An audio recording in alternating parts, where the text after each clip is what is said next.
जीव के ऊपर जब भगवान की श्रेष्ठ कृपा होती है तब जीव को सत्संग की प्राप्ति होती है।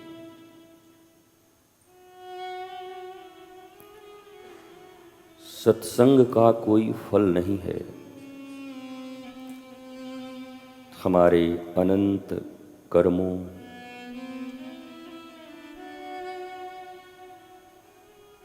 और ईश्वर का अत्यंत अनुग्रह होने पर सत्संग रूपी फल हमें प्राप्त होता है। बहुत लोग पूछते हैं कि सत्संग से क्या लाभ होगा।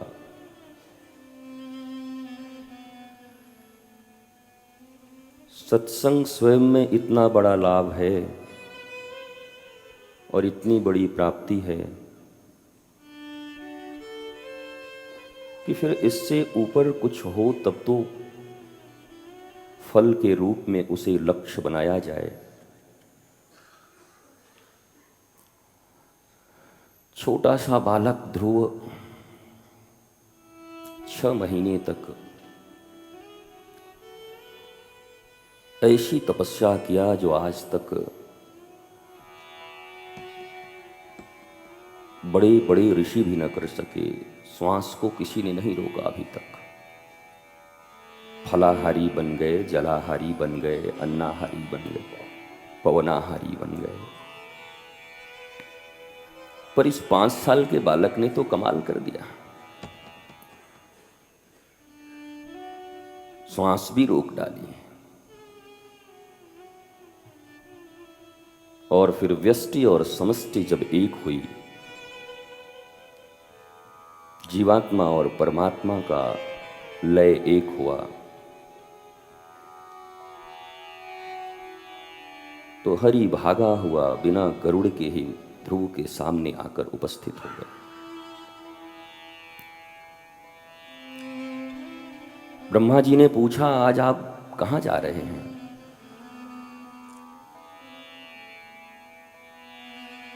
भगवान कहते हैं कि एक भक्त का दर्शन करने जा रहे हैं।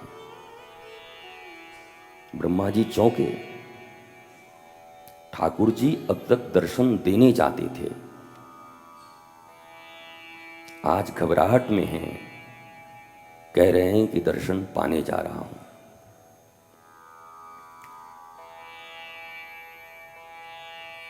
क्योंकि ठाकुर जी को भी आज तक ऐसा कोई नन्हा भक्त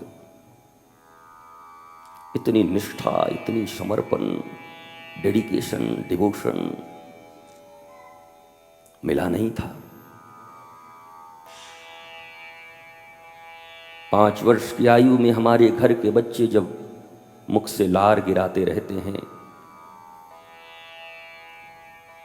और खिलौनों और पता नहीं किन किन चीजों के जिद में अड़े होते हैं, और हमारा भी पालन पोषण ऐसा ही होता है कि अभी तो बच्चा है। इसी आयु में ऐसी घोर कठिन तपस्या करके और श्री हरि को मजबूर करके अपने पास बुला लिया ध्रुव ने। भगवान मजबूर है, ये बड़ा कंट्राडिक्टरी वर्ड है, क्योंकि उनको ऑल माइटी कहा जाता है, सर्वशक्तिमान, सर्वतंत्र, स्वतंत्र।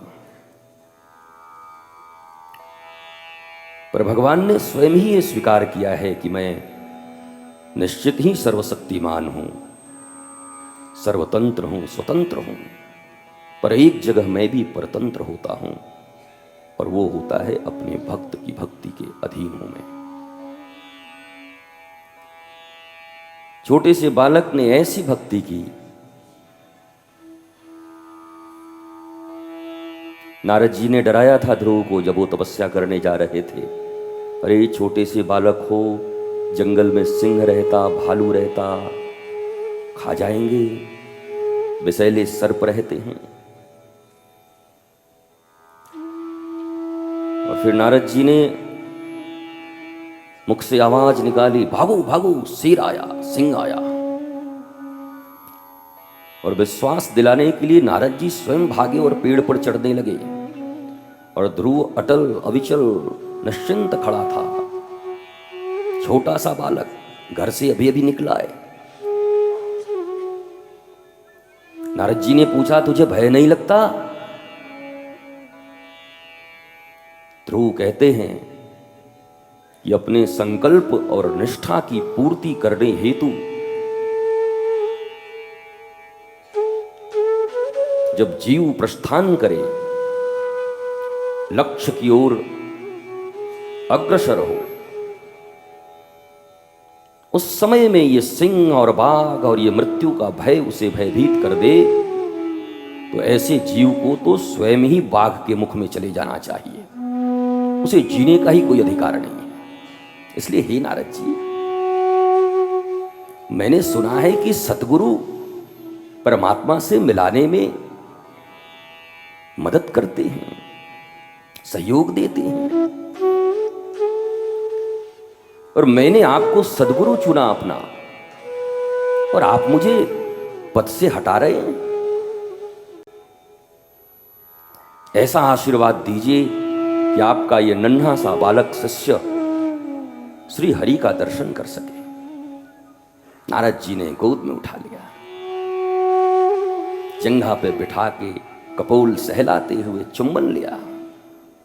वाह वाह वाह वाह। और कानों में फिर दिव्य 12 अक्षर मंत्र प्रदान कर दिया, जिस मंत्र के गहन निष्ठापूर्वक साधना के उपरांत 5 वर्षीय बालक ध्रुव श्री हरि के इस मृत्युलोक में आने के लिए कारण बन गए।